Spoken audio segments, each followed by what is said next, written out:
Eh bien, bonjour. Alors, unboxing aujourd'hui du Ions HD1. Le carton, alors, je pense que c'est du costaud. Je vois des agrafes sur le côté. Hop. Ah non, ça se découpe facilement. Bon.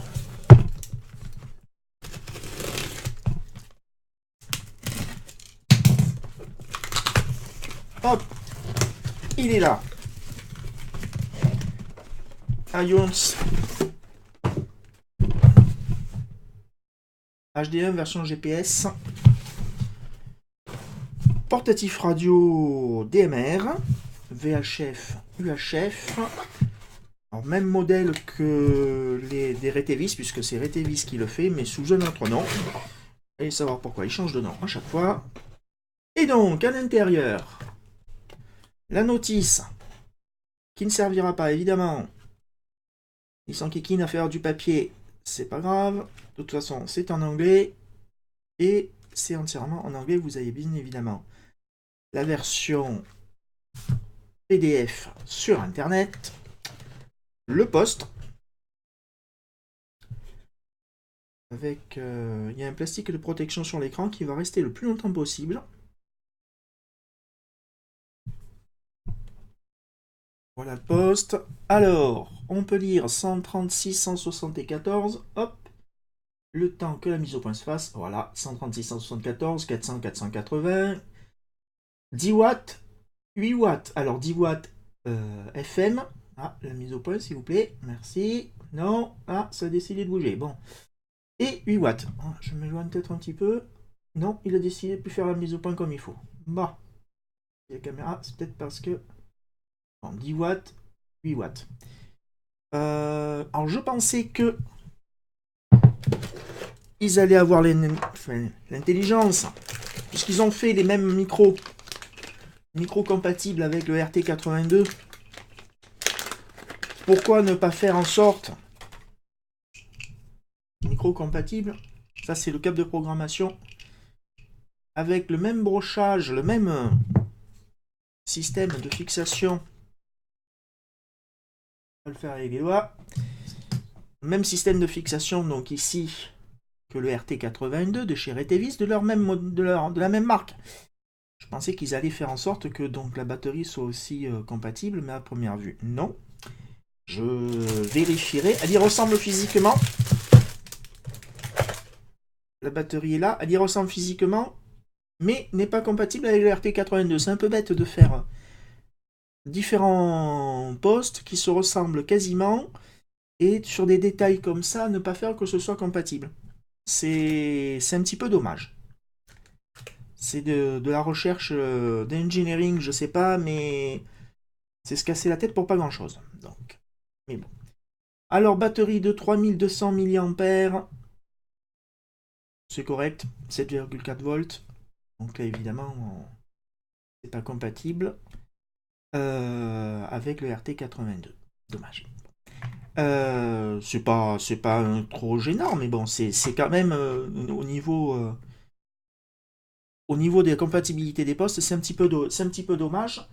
Je n'ai pas à proximité de quoi dévisser. On va essayer avec le cutter de dévisser pour vous montrer.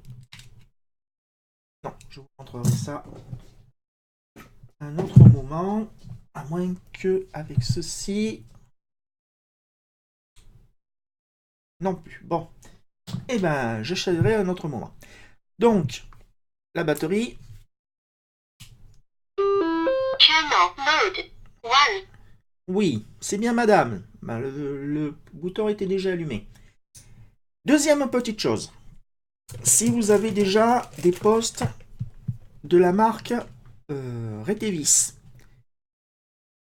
l'antenne, voici, n'est pas la même. Il y a un petit détail. C'est le sens du SMA. Donc ce n'est pas le même sens que les SMA de, des autres postes. Par exemple, donc je vais vous montrer par rapport à un adaptateur que j'ai à proximité. Donc sur les autres postes, par exemple, vous vous serviez de ce genre d'adaptateur. Il y a le sens. Alors que là, le SMA, c'est le contraire. Hop, j'essaye d'avoir le bon focus. Voilà, le SMA, c'est le contraire. Dommage. Encore une fois, dommage. Ils auraient pu faire aussi la même chose que sur leurs autres postes. Voilà. Ça vous fait simplement acheter un autre adaptateur. Alors, c'est les mêmes adaptateurs que pour le RT80 qui prend des antennes Motorola. Si vous avez des antennes Motorola en SMA, j'essaie d'avoir un bon focus.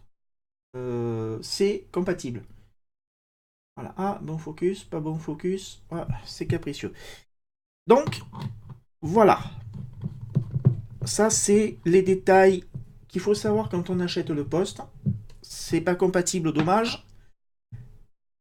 Et voilà, sur des détails comme ça, c'est un petit peu gênant. Le bouton rotatif. Ça, c'est bien. Par rapport au RT82 que je possède, c'est quand même plus facile. Parce que c'est assez irritant sur le RT82, le système de molette, de trackpad est assez irritant. Assez difficile à prendre en main. Voilà. La qualité, après, bon, il a l'air assez solide. Faut peut-être pas s'attendre à des choses fantastiques, pas tomber du 7e étage par exemple, c'est assez déconseillé pour tous les postes. Bien que j'ai déjà essayé sur un Motorola, le 3e étage ça fonctionne. Le test était involontaire, mais ça fonctionnait. Le chargeur. Hop. Et hop, des bruits de plastique. Hop là le poste. Le chargeur. Bon, encore une fois, ils auraient pu faire... je testerai tout à l'heure.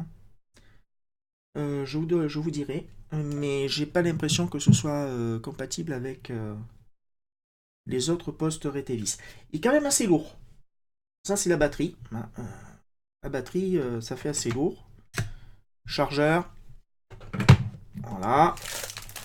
Le clip de ceinture. Alors, le clip de ceinture qui est là, mais il y a toujours un mais. Et quand on dit mais, c'est qu'il y a un détail. Et ben, il y a un détail. Il y a un détail. À moins que j'ai raté quelque chose. On a un sac. Non. Non. Ah ben. C'est là-dedans. Il y a un détail. Ah si, il y a un détail. Il n'y a pas les vis. Vous avez senti arriver celle-là? Il n'y a pas les vis. Un clip ceinture. Pas de vis. Ah non, si, pardon. Oh, je suis une mauvaise langue. Ah, je suis une mauvaise langue. Il y a les vis, mais elles sont déjà dedans. Les RT82, elles étaient à côté. Donc là, les vis sont déjà dedans. Alors, je vais vous dire que c'est de la Torx. Oups. Bon, j'ai ce qu'il faut. J'ai de la Torx. C'est pas un souci. Alors là, c'est de la Torx. Hein. Je sais pas si ça va arriver à faire le focus d'assez bien. Vous avez de la Torx à ce niveau-là. Il faudra les dévisser pour pouvoir mettre le clip ceinture. Ensuite, on l'allume. Évidemment, il n'est pas programmé, il est sorti de la... Ouais, bien, c'est gentil, madame. Alors, en 1970, peut-être pas. Je ferai des progs. Oui, oui, oui. Non, ben ça, c'est des choses que je vais voir parce que si elle compte me parler tout le temps, ça va pas faire. Bon, bah, voilà. Non, plus, moins. Ah, ah, allez, on va écouter la radio. Ok. Écoutez la radio. Mode radio. Je crois qu'on va aller sur 87.5. C'est le plus proche de là. Ah, non. Bon, j'essayerai la radio à un autre moment. Bon, ça peut être sympa. Voilà.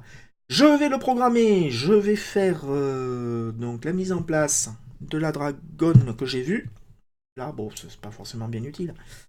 Mais voilà. Je vais faire la mise en place, je vais faire la programmation. Et je reviens peut-être dans une autre vidéo, sûrement dans une deuxième vidéo, pour les tests. Voilà. C'était un unboxing du iTunes